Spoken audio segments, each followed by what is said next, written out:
Fala pessoal, aqui é o Igor e nesse vídeo eu vou comentar sobre as plantas na arquitetura dentro do processo de desenvolvimento de projeto, mas também como uma forma de representar o projeto. Então, a gente separou da seguinte maneira: você tem diversas escalas onde as plantas aparecem em determinadas etapas, em determinados momentos da apresentação. Você tem uma série de possibilidades de trabalhar com esse tipo de peça gráfica. Então, eu quero apresentar aqui com exemplos práticos de alguns trabalhos que a gente desenvolveu, essas situações e como você deve utilizar, quais são as informações importantes que devem aparecer, quais são as estratégias adequadas para cada momento. E aí a nossa organização é da seguinte maneira: primeiro a gente vai ter a localização, que ela está mais relacionada a uma imagem, depois a contextualização, então a gente vai olhar para o entorno imediato, quais são essas relações com o contexto urbano. Posteriormente a gente tem a edificação em si, aí eu estou falando do desenho arquitetônico, e por fim o detalhamento, que é um nível mais avançado dentro das etapas de desenvolvimento do projeto. E para isso, também é interessante você prestar atenção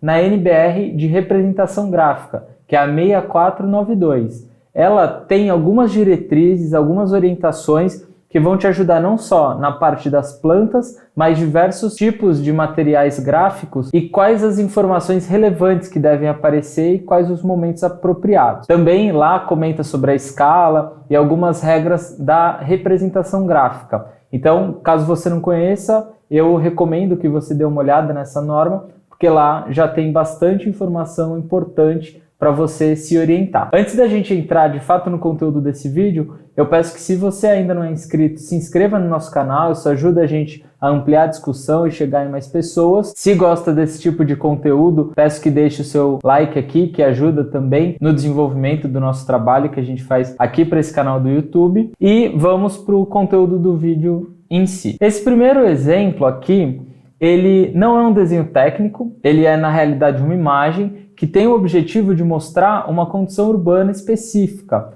de um projeto que a gente desenvolveu. Então, é uma perspectiva que tem algumas relações que a gente vai construindo tanto na imagem como no texto aqui ao lado. Então a gente chamou esse elemento de contextualização geográfica. E aí você tem uma série de possibilidades para destacar coisas importantes que você quer mostrar e construir a sua narrativa em cima dessas imagens, desses recortes, tá vendo? Então aqui a gente destacou as áreas de fundo de vale, aqui uma condição específica do terreno. Isso você faz com o próprio Google Earth, você recorta essas imagens, esses trechos e faz uma edição no Photoshop. Aqui a gente não está trabalhando com escala, são imagens, são elementos mais soltos que não têm a necessidade dessa precisão no sentido da escala, tá? Da proporção sim, mas você não precisa trabalhar com escala. Isso serve para uma localização de um lote, de uma cidade, de um estado, funciona dessa maneira, tá? Esse aqui é o mais simples, e aí a gente pode passar para o segundo item, que é uma situação, tá? Situação e implantação tem uma diferença, eu vou explicar brevemente, mas a ideia é que a situação, ela vai mostrar o contexto urbano. Você tem a relação de acesso da via, aqui é o leito carroçável, a calçada, e eu tenho todo esse contexto urbano, eu tenho as curvas de nível, todo esse conjunto, ele forma a planta de situação. E note que é a planta da cobertura que aparece aqui. Na situação, eu vou trabalhar com a planta de cobertura e todo esse contexto urbano. Eu também preciso colocar a escala, o norte, todas essas informações são complementares e fazem parte desse desenho. Eu tenho aqui também as curvas de nível. A topografia é uma informação importante também que precisa aparecer nesse desenho. A escala da planta de situação varia de acordo com o programa que você está desenvolvendo, o tamanho dessa edificação, então não vai ter uma regra, mas você pode trabalhar entre 1:500, 1:1000, alguma coisa em torno disso, pode ser coerente para esse tipo de peça gráfica, tá? Reparem que aqui a gente usou uma estratégia de criar esse sombreamento. Isso dá uma ideia da volumetria da edificação. Você tem uma noção de proporção desses volumes em relação a um plano, tá? Então, isso é uma estratégia que foi feita no próprio AutoCAD, que a gente usou hatch para fazer essa volumetria, isso ficar destacado. E também algumas tonalidades de cinza. Isso a gente também utilizou para as plantas da arquitetura em si, onde você tem um plano aqui, que é o nível térreo rebaixado, que é toda essa área, e aí no térreo superior, que você acessa aqui por cima, você tem aquele nível inferior em cinza, ou seja, tudo que está branco fica destacado, então isso fica mais próximo de quem está lendo esse desenho. Então é uma estratégia interessante porque você consegue visualizar com muito mais facilidade qual o plano que você está observando e quais são os elementos que estão em vista, mais afastados. E aqui, mais uma vez, essa mesma estratégia da sombra para trazer essa volumetria. Então aqui a gente tem, na escala de 1 para 200, os elementos de fechamento são essas alvenarias. A estrutura ela está mesclada com a alvenaria, porque nesse caso a gente não precisou destacar. Na verdade, isso estava na própria empena. Questões de abertura, então a gente tem os acessos, esses sistemas de esquadria aqui embaixo também, vegetação, esse desenho de piso, são todos elementos importantes que devem aparecer em todas as etapas, todas as escalas, só que com um nível de detalhamento e de informação que é diferente de acordo com o momento que você está apresentando o trabalho.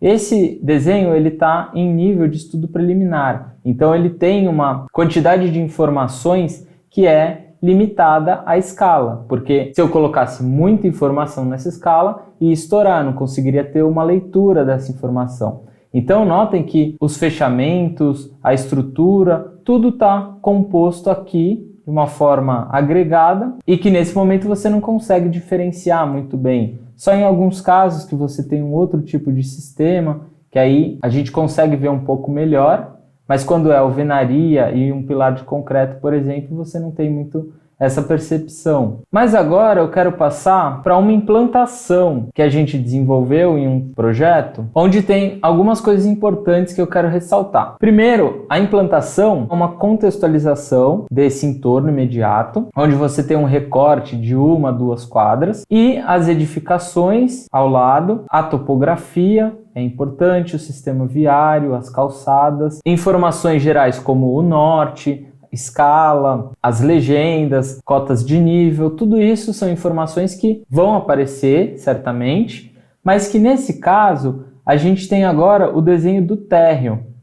Esse desenho, se você parar para analisar, ele na realidade é uma abstração. Por quê? Repara que aqui embaixo eu tenho as curvas de nível, isso está subindo nesse sentido. Ou seja, esse nível aqui, que é o pavimento térreo do projeto que a gente desenvolveu, não poderia aparecer no mesmo desenho, na mesma planta, que esse outro nível, ou esse outro nível, que está muito mais alto. Mas esse desenho, particularmente, ele é uma abstração para mostrar a condição de térreo de todos esses lugares. É como se eu tirasse o meu edifício daqui de cima e mostrasse uma vista de tudo isso. Para que isso é importante? Para que eu tenha uma relação de acessos de uma forma mais integrada, para que eu consiga perceber essa permeabilidade que nós propusemos nesse projeto. Então, essa foi uma estratégia que a gente utilizou para conseguir demonstrar esse térreo integrado entre tanto o projeto como essa rua e essa praça. Então, foi uma abstração que a gente utilizou para poder ressaltar essa condição particular do projeto. Mas aí, como eu comentei, quais são as informações importantes que a gente deve mostrar? Nesse caso, é muito importante evidenciar o desenho de piso. Como que essas conexões são feitas, por exemplo? O que é área permeável? O que é área fechada, que você não consegue atravessar? Todas essas questões de acessos, de fechamentos, de permeabilidade, a própria topografia, os níveis, o que é estrutura. A gente consegue identificar todos esses elementos de uma maneira simples, né? Obviamente, a gente tem o programa aparecendo em determinados momentos, o núcleo de circulação vertical. Então, a gente consegue ter uma leitura completa de todos esses elementos. A gente sabe que aqui, é uma rampa que está subindo nesse sentido. A gente tem a simbologia aparecendo aqui nesses momentos. Junto com as cotas de nível, a gente consegue fazer a leitura desses patamares. Aqui a gente tem o nome da rua, também é uma informação extremamente importante. A vegetação, é interessante que, por ser um elemento natural, isso não seja sempre repetido. Então a gente faz uma variação da escala, da rotação. Esses detalhes, eles vão trazendo uma riqueza maior para os desenhos. Aqui a gente também fez o desenho do mobiliário, então isso aparece aqui nesses momentos, tá? Aqui a gente tem alguns balizadores e assim por diante. Mas você precisa sempre pensar qual que é o objetivo desse desenho no seu projeto, no seu trabalho, que seja fundamental aparecer, que você queira contar. Eu estou falando desses pontos porque são os pontos que nós buscamos evidenciar nesse desenho. A questão da permeabilidade, a vegetação, todas essas questões que eu comentei.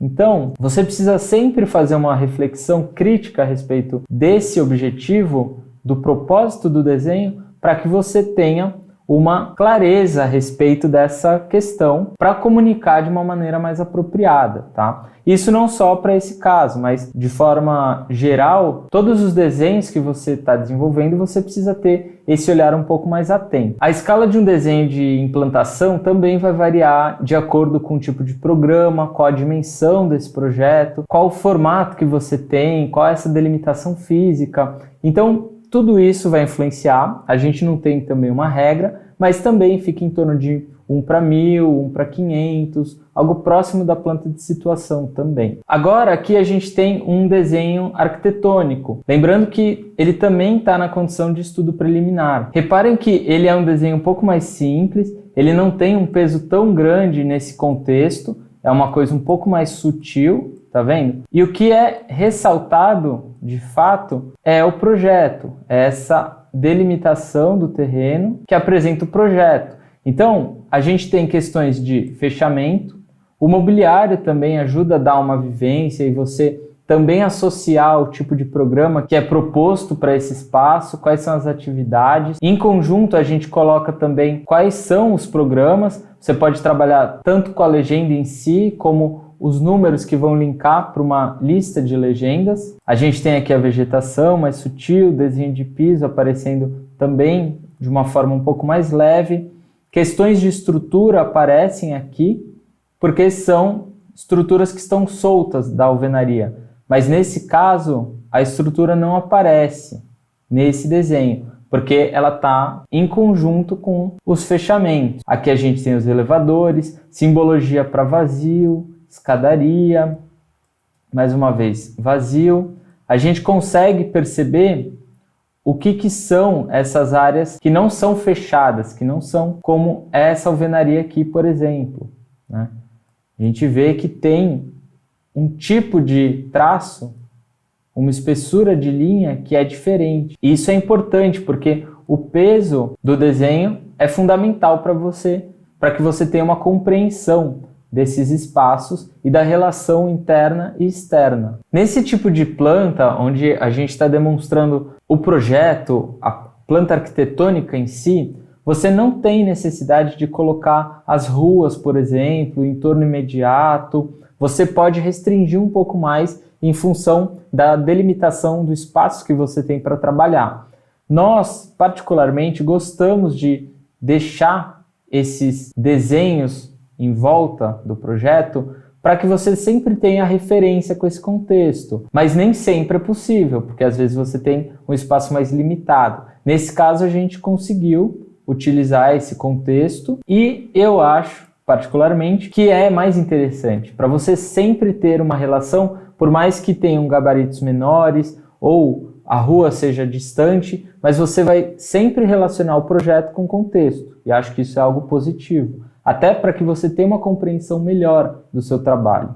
Então a gente sempre relaciona quais são os sistemas viários, as ruas, as praças, a vegetação, esses entornos, todas essas edificações, né? Isso ajuda a ter uma leitura mais adequada. Mas como eu falei, nem sempre é possível. Esse desenho ele está na escala de 1 para 250. Então, se a gente detalhasse mais talvez isso começasse a estourar um pouco. Então, sempre se atentar à questão da escala e da quantidade de informação. Tá vendo que nos sanitários a gente não colocou blocos muito complexos, assim como nas salas de aula? A gente sempre precisa fazer uma otimização desses objetos que compõem o layout para que você não tenha um desenho estourado em determinados momentos, tá? A gente precisa tomar cuidado com isso. Essa verificação que a gente pode fazer é feita através da impressão. Então você está desenvolvendo o desenho, faz uma impressão na escala adequada e aí você verifica fisicamente se isso funciona ou não, tá? E aí você testa as penas, as tonalidades e também a revisão do desenho para ver se está tudo certo. A escala desse tipo de desenho também varia bastante. Esse desenho está na 1:250, mas você pode também desenvolver na 1:100, 150, 200. Então, você geralmente vai trabalhar entre essas escalas para um projeto com um porte semelhante, uma dimensão semelhante, no estudo preliminar. E aí, por fim, a gente tem os desenhos executivos, que fazem parte daquele nível de detalhamento. Então, aqui a gente tem os mesmos elementos que aparecem. Então, eu estou falando de alvenaria, da estrutura, os fechamentos e aberturas, o que são essas divisões, o nome dos ambientes, então o programa está expresso aqui. Os elementos se mantêm, porque eles são relevantes, importantes de aparecer em todas as etapas, mas aqui a gente tem uma quantidade de informação desses elementos que é muito maior. Então a gente tem aqui a especificação dos revestimentos, por exemplo. A gente tem a área, o perímetro, o ambiente todo cotado, qual é o tipo de esquadria, o guarda-corpo, a altura. Tudo isso são informações que vão sendo desenvolvidas durante as etapas de desenvolvimento de projeto. Mas o que eu quero ressaltar é que a estrutura sempre está presente, os fechamentos, as aberturas, tudo que compõe a arquitetura, esses sistemas, eles estão presentes, mais ou menos detalhados. Então, é uma coisa que a gente precisa sempre prestar atenção e isso vai sendo refinado durante o desenvolvimento do projeto. Aqui a gente tem também as cotas de nível, tá vendo? Aqui já tem uma compatibilização com a estrutura, então a gente tem os eixos estruturais que aparecem. Aqui a gente tem os painéis deslizantes e aí, consequentemente, a gente tem uma folha de detalhamento, porque nessa escala não é suficiente para mostrar todos os detalhes que a gente precisaria. Então, a gente precisa criar uma outra folha para conseguir aproximar mais em detalhes específicos, pontuais, para apresentar esse raciocínio. Aqui a gente tem também uma nomenclatura para as esquadrias, para as portas e assim por diante. Aqui a gente tem quais são os pilares e as respectivas dimensões. O guarda-corpo já aparece nessa escala. A gente tem a simbologia do sentido que a escada está subindo. O norte sempre presente nos desenhos. Aqui já aparece também o desenho de piso, então a gente tem a questão da paginação que aparece nesses ambientes também. As louças sanitárias, as vistas, os cortes também sempre aparecem nos desenhos, independente da etapa. Diversas simbologias, elas ficam presentes em todos os desenhos, todas as etapas. Mas aí é uma questão de você avaliar a quantidade de informação, se esses desenhos são suficientes, se passam a quantidade de informação necessária. E aí, como eu comentei lá no início do vídeo, você olhar pela norma de representação gráfica pode te ajudar a avaliar quais são as informações, a quantidade de detalhe que você tem que ter para cada etapa. Isso pode te orientar a desenvolver esse tipo de peça gráfica. Aqui a gente tem mais uma planta desse detalhamento e assim por diante. Aqui a gente tem um outro nível que mostra a cobertura. Esse vídeo ele é uma sequência de um outro vídeo que a gente desenvolveu sobre os cortes. E ele tem um raciocínio bastante parecido, mas eles são vídeos complementares que o objetivo é mostrar quais são essas etapas e as quantidades de informações necessárias para você colocar em cada etapa. Caso você não tenha visto esse vídeo, eu vou deixar o card aqui em cima para que você tenha uma compreensão mais completa desse conjunto de desenhos bidimensionais que compõem a apresentação e representação da arquitetura. No vídeo de hoje era isso que eu queria compartilhar. Eu espero que tenha sido um conteúdo útil, interessante e que tenha agregado para o desenvolvimento dos seus trabalhos. Eu vou ficando por aqui, até os próximos vídeos.